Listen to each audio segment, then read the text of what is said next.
voioasă, fii voioasă, ca mâine vei fi mireasă.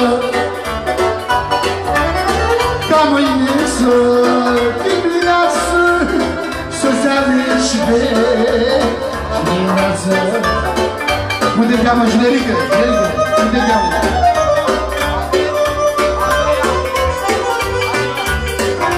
Ia să vedem spre Adrian, acum!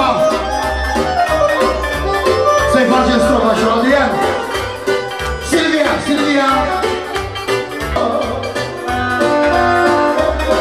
Să mă mamă, să n-ai frică, ca mâine ieși de mică.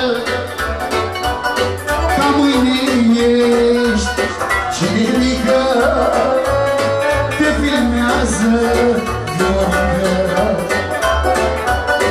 Dacă nu dai niciun ban, cel mai mare ca memoratura,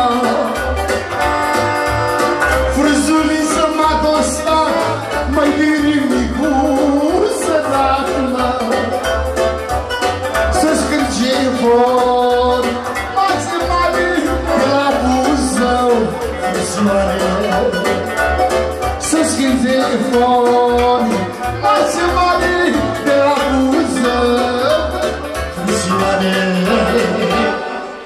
Sărută-vă, Silvia, părintește pe frunte, atât, așa. Meresică, vină mea, frate, vină, îmi place. Meresică, îmi cer scuze, numai domnișoare. Ei, câte mai sunt? Eu nu le cunosc. Fraților, care vă simți domnișoare? Care vă simțiți domnișoare, poftiți? Băi, soare, stai cu mine, și tu ești domnișoare, stai acolo, mă, moment. Vrei, bă, să mă dai domnișoare? Dansează, deci nu domnișoare? Avem și domnișoarele ospătare, să nu uităm. Atențiune! Nu? Stai cu mine. Atențiune!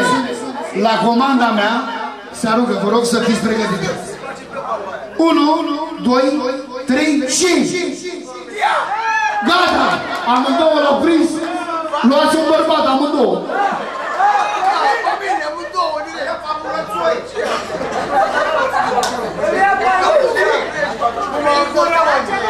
Domnișoară, n-are jarte. N-ai să faci un așa după primul.